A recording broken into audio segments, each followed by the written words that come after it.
Hi guys! Today I want to talk to you about a fun little art activity that's a great exercise in both value and color. We'll be using construction paper.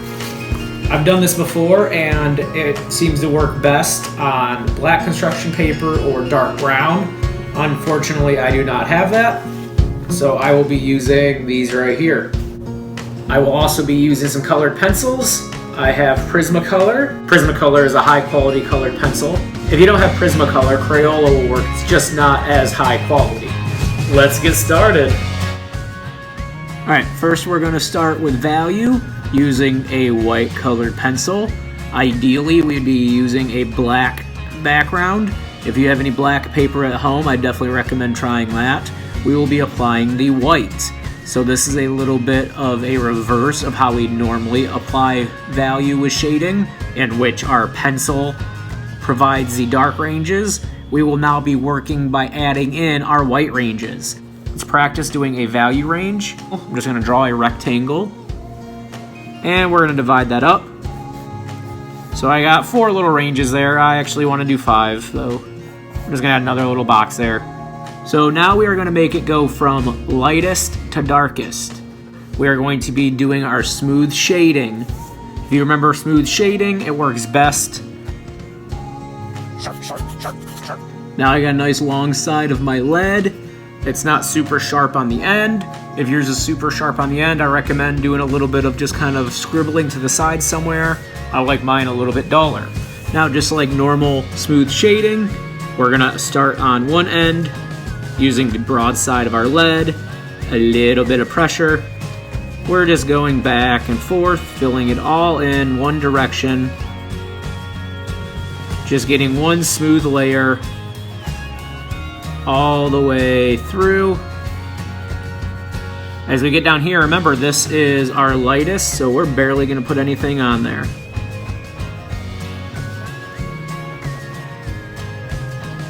As we get down to this box, remember that is going to have the least amount of any of the ones that we shade in. That is our second to darkest. We have our shadow or darkest value, medium dark, our middle value, our medium light, and our highlight or lightest tone. So I went through and just did one quick layer, one direction. Now we're going to flip it and go back through the other direction. For more tips on smooth shading, check out the smooth shading video. I'm going to fast forward a little bit. Alright, got my next layer on. So my mid-range is now at its appropriate level. Remember, the more pencil you apply in this technique, the lighter it'll be in value, opposed to when you normally shade with a regular graphite pencil, where it gets darker the more layers you add. There we go. That was my third layer of colored pencil. Box number 3, our medium light value, is now looking pretty good. I'm gonna add another layer right down here, only in box number 4. So that's what my value range is gonna look like. I'm gonna real quickly demonstrate what this would look like when applied to a sphere. Now let's apply it to this cupcake drawing I've created. Maybe somebody at home has been doing a lot of baking and you got some cupcakes laying around. You will want to build your value up slowly in layers. The fewer layers of colored pencil you apply, the darker it will be in value. You will get lighter and lighter in value the more colored pencil you apply. I think I'll put my light source right about here. I'm going to start by building up my lighter values over here facing my light source. Remember, the frosting in this cupcake is a round 3-dimensional form. It will have value. It will have rounded edges. So as you get to the bottom down here, it will change in value a little bit. If you notice, I did this line going through. That represents part of the kind of like frosting design. It's going to have a nice, sharp, clean edge right there. Perhaps the piping bag had a square tip. I don't know. So we are going to have a pretty good shadow change in value right here. But the rest of it's going to be nice and rounded. So I'm going to get this right here. start with my light value and just kind of gently shade it off into more of my 3 and 2 range until I start adding more values in later. I'm going to bring in a medium value right over here, coming across this way. Same over here, bring in a nice medium value.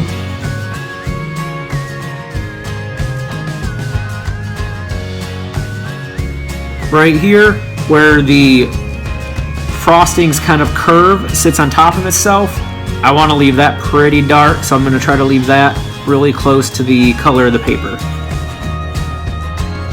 Now, right over here, this is facing up. So had I did my light source up here, we would be getting direct light right there, but my light source is over here, remember? So this is actually going to be shadowed.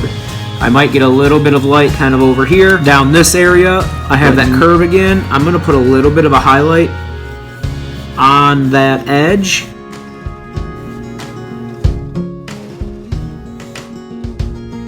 Same right here. After that, it's pretty dark down here.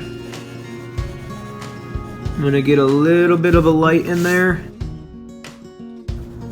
Over here on the edge, I think I'm going to get a little bit of light wrapping around.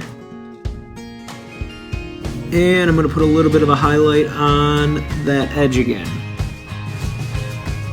Right down here.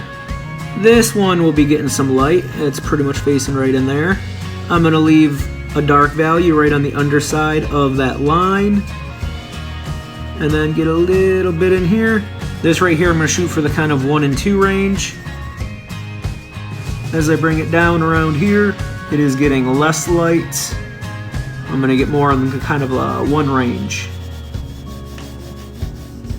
And once again, I think I'm going to put that little highlight on right there. That is the edge of my frosting.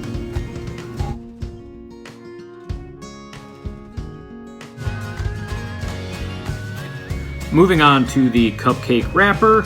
It's basically a series of triangles. It's folded paper. So I got to think about which edge is facing the light. So right here, this is going to be my first edge facing the light. So this one is going to be pretty light colored. And I'm going to just let it get a little bit less light as it gets further down. Up here, this one is facing away from the light. I'm going to add a little bit to that, but not a whole lot. And then once again, I'm just going to let it kind of fade out as it gets down. This one is facing the light.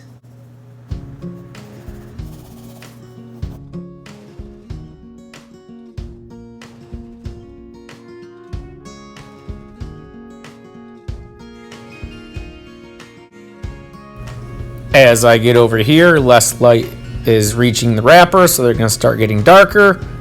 And this one actually right here probably should have been a little darker too.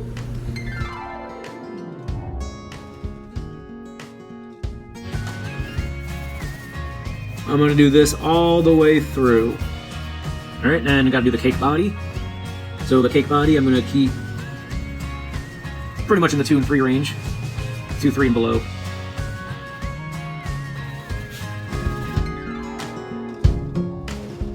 After you've done this in white, try it with any color you want. We're going to do the same basic thing, except now it's going to be 2 different colors. So instead of using the color of the paper, we're going to be blending 2 different colors together. I am going to try it with some complementary colors. Just like before, we're going to give it a practice. I will be using red and green. Red will be my light color, green will be my dark. Paper, like you can do whatever colors you want. So just like before, I'm going to start right here. My lightest red will be represented by the number 4. My darkest will be represented by 0.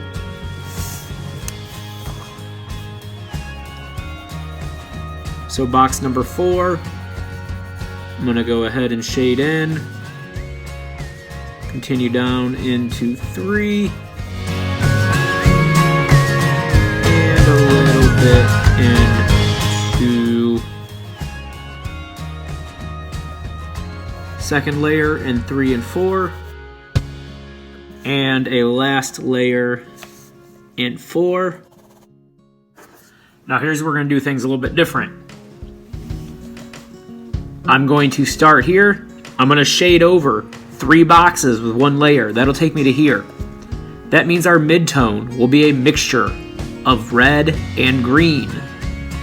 Box 1 and box 3 will be a partial shading of that singular color, whether it's red or green. Box 0 and 4 will be a heavier shading, a heavier Application of the colored pencil. Just gonna finish that up real quick and test it out on a sphere.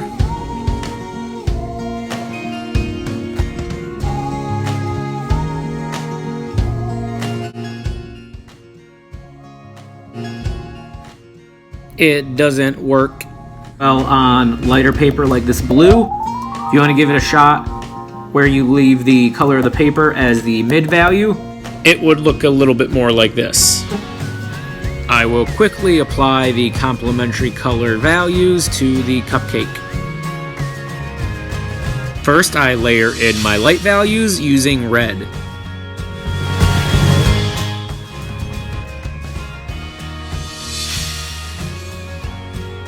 You can see at this stage it looks very similar to our first drawing, except we have swapped the white out for red. You can easily use any color instead of the white. I will continue on by adding in green for my darker value ranges. While layering in my shadows, the more layers of color pencil I add, the darker in value it will be. A thin layer of green will be my medium dark shadow. A blend of green and red is our midtone, and the darkest core shadow is a heavy layer of green. Sharp, sharp. Just gonna finish this up real quick. Voila, there we have it. Complementary cupcake. Try out different colored pieces of paper and different colored pencils and see what you get. Hopefully you enjoyed this little art lesson. So my audio on here ended up getting all messed up and I had to re-record it using voiceover and I have no idea what I said. I believe I mentioned that you can share your art with me here and here. Also follow me there and there. And here on YouTube, also like and subscribe and maybe hear some videos, I guess. Thanks for watching. Have a great day.